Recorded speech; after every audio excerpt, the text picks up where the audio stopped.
जो चुनाव होता है उसकी पहली प्राथमिकता मुद्दे ही होते हैं। मुद्दा विहीन कोई चुनाव होता ही नहीं है। और मैं पहले भी अध्यक्ष रहा हूँ, पहले भी मुद्दों पे ही चुनाव लड़ा था।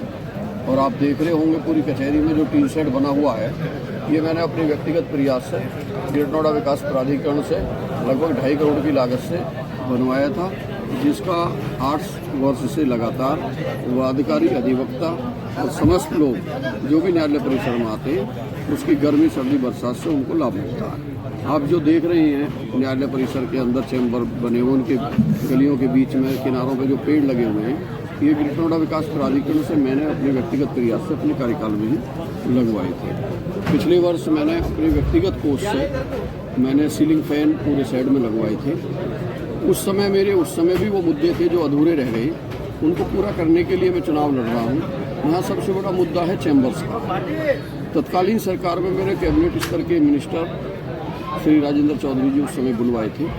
मेरी तत्कालीन मुख्यमंत्री जी से उस समय बात हो गई थी और तीनों प्राधिकरणों से 33 करोड़ की बात थी, 100 करोड़ का एस्टीमेट था। लेकिन क्योंकि मेरे कार्यकाल समाप्त होने के बाद वो कार्य उस लेवल से आगे नहीं बढ़ पाया। अब क्योंकि हमारे जो पूर्व अध्यक्ष हैं उन्होंने चैम्बर्स के 2 पड़ाव पार कर लिए हैं, तो मेरी प्राथमिकता में उस पड़ाव को अंतिम मुकाम तक ले जाना। सारे मेरे जितने भी समस्त अधिवक्ता हैं उनको चैम्बर्स दिलाना, और चैम्बर्स सिर्फ दिलाना नहीं है, उनकी व्यक्तिगत जेब पर बोझ ना पड़े। मेरा ये प्रयास रहेगा कि प्राधिकरण हो या उत्तर प्रदेश सरकार हो, क्योंकि लोकतंत्र में जो सरकारें होती हैं वो लोकहित के लिए बनती हैं। कोई संस्था होती है तो उसका भी पहला जो प्राथमिकता होती है वो लोकहित होता है। ग्रेटर नोएडा विकास प्राधिकरण क्योंकि हमारे क्षेत्र में स्थापित है और हमारी ही ज़मीनों पर वो मुनाफा कमाते हैं, और क्योंकि जो ऑटोनोमस बॉडी होने की वजह से, स्ववित्त पोषित संस्था होने की वजह से इनकी सबकी प्राथमिकता में भी ये चीज़ें आती हैं कि जिस क्षेत्र में जो इनके परिक्षेत्र में आता है उसके विकास का कार्य करना इनका पहला उद्देश्य होता है। तो इसी तर्ज पर मैंने पहले विकास कार्य कराए थे। तो मेरा उद्देश्य ये है कि चैम्बर्स जो मेरे अधिवक्ता साथी हैं उनको बिना उनकी जेब पे वजन पड़े और सरकार से और प्राधिकरण से मिलकर के धन आवंटित करा करके और चैम्बर को निर्माण कराने का है। दूसरा मुद्दा जो हमारे यहाँ अधिवक्ता हैं, अभी तक गौतम बुद्ध नगर को लगभग 27 साल बने हुए हैं और 25.5 साल हमारी जनपद न्यायालय को बने हुए हैं। उस समय भी मैंने तत्कालीन जो सीईओ थे श्री रमन जी, उस समय भी उनसे बात हो गई थी और उनके साथ मिल करके, और बाद में दीपक अग्रवाल जी आए, तो मैंने उस समय 130 मीटर रोड पर न केवल डिस्ट्रिक्ट कोर्ट में जो वकालत करते हैं बल्कि पूरे जनपद में, चाहे तीनों तहसील है, कलेक्ट्रेट है, कोर्ट है और टैक्सेशन में जो भी गौतम बुद्ध नगर के एड्रेस पे उत्तर प्रदेश बार काउंसिल में रजिस्टर्ड थे, उन सब के आवास के लिए मेरी बात हो गई थी और उन्होंने ओनली फॉर एडवोकेट स्कीम की बात फाइनल हो गई थी। मैंने जगह चिन्हित करा दी थी, लेकिन दुर्भाग्यवश मेरा कार्यकाल समाप्त होने के बाद वो प्रक्रिया आगे नहीं बढ़ पाई। तो मेरे वो भी मुद्दा है। तीसरा जो फुट ओवर ब्रिज है, क्योंकि हमारे जितने जनपद के मुख्यालय हैं वो लगभग 1 किलोमीटर की रेंज में डिस्ट्रिक्ट कोर्ट के अगल बगल में है। तो उस समय भी मुझसे किसी ने कहा नहीं था, क्योंकि जब लोकतंत्र में अगर व्यक्ति को कोई चुनता है तो ये विश्वास करता है कि ये हमारी जो दैनिक समस्या हैं उनको दूर करने के लिए हम किसी को निर्वाचित कर रहे हैं। कोई व्यक्तिगत लाभ लेने के लिए निर्वाचन नहीं करना चाहिए और न मैं इस सोच का हूँ। मेरा कोई व्यक्तिगत हित या लालच इस चुनाव लड़ने के पीछे नहीं है।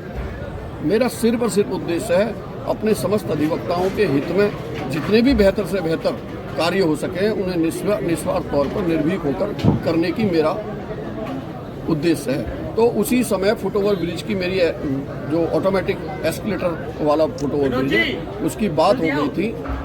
उस फुट ओवर ब्रिज को पास भी हो गया, 2 बार उसका टेंडर भी हो गया, लेकिन रिफ्यूज हो गया उसकी प्रॉपर पैरोकारी न होने की वजह से।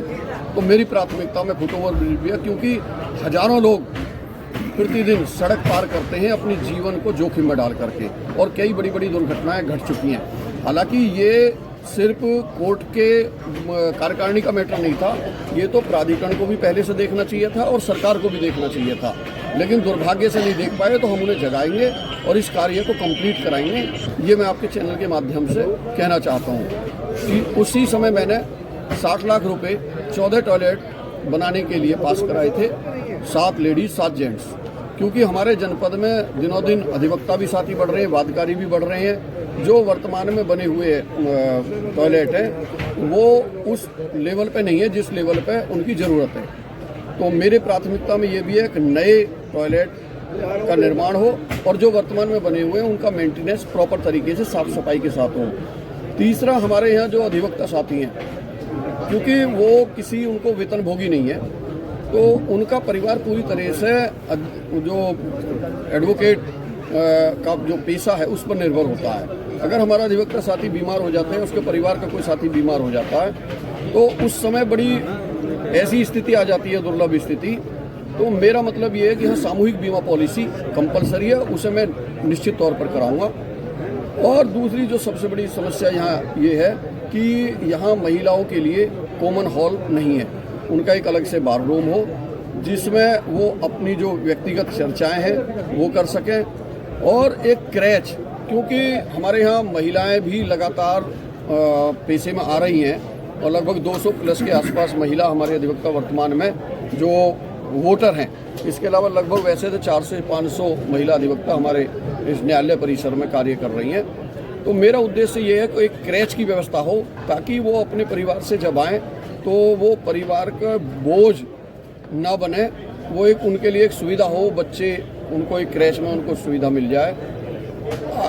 इसके अलावा जो हमारे साथी हैं वो PCSJ की तैयारी करें या HJS की तैयारी करें, उनके लिए यहाँ प्रॉपर व्यवस्था नहीं है।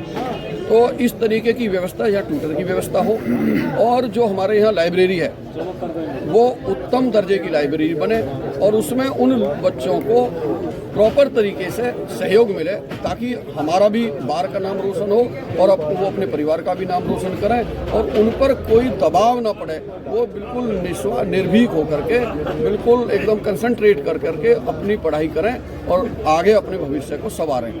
इसके अलावा और बहुत सारी जो समस्याएं हैं यहाँ, जितनी भी समस्याएं, तो समस्या बहुत हैं। जो दैनिक समस्या अधिवक्ता साथियों को पेशे में होती हैं वो भी समस्या हैं। तो मेरा मूल उद्देश्य चुनाव लड़ने का सिर्फ और सिर्फ ये है कि निश्चित तौर पे एक ऐसी नींव डालना चाहता हूं ताकि आने वाले समय में अगर कोई साथी चुनाव लड़ने का इच्छुक हो तो उसके सामने एक टारगेट हो कि मुझे ये अचीव करना है, और मेरे अधिवक्ता साथियों को भी पहले से ये पता हो कि हमें वोट क्यों देनी है और किसको देनी है, तो उसकी भी मेरिट तय हो। अदरवाइज चुनाव लड़ना एक फॉर्मेलिटी रह जाता है। हमारे यहाँ बार में लगभग वर्तमान में पहले कोर्स के साथ गड़बड़ हो गई थी और अभी 1 करोड़ प्लस का कोर्स है, उसको सुरक्षित भी रखना है और उसमें वृद्धि भी करनी है। तो मैं समझता हूँ कि ये बहुत सारे ऐसे मुद्दे हैं जिनको हम लेकर के चुनाव लड़ रहे हैं, और मैं आपके मंच के माध्यम से ये भरोसा दिलाता हूँ अपने साथियों को कि ये एक भी समस्या ऐसी नहीं है जिसका समाधान ना हो सके, जिसको पूर्ण ना किया जा सके। निश्चित तौर पे मुझे पूरा भरोसा है अपने ऊपर भी, अपने साथियों के ऊपर भी, और क्योंकि मेरे ऊपर इतना भरोसा वर्तमान में मेरे समस्त साथी कर रहे हैं, चुनाव बिल्कुल एक पक्षीय स्तर पर लाके रख दिया है मेरे पे इन्हीं बातों के लिए भरोसा करके, और मैं निश्चित तौर पर ये आपके मंच के माध्यम से कहना चाहता हूँ, इनके भरोसे को मैं बढ़ाने का काम करूँगा और इन समस्याओं से निजात दिलाऊंगा अपने अधिवक्ता साथियों को, और एक ऐसी मील का पत्थर गाड़ने का प्रयास मेरा होगा ताकि आने वाले समय में, भविष्य में जो भी चुनाव लड़ने के इच्छुक हों या लोग याद करें कि हाँ, बार का अध्यक्ष ऐसा होना चाहिए। ये एक उनका सपना हो, वो संजोए। और मेरा अंतिम उद्देश्य सिर्फ यही है कि मैं जो समस्या है उनसे पूरी तरह से हम अपने जो अधिवक्ता साथी हैं उनको निजात दिलाऊं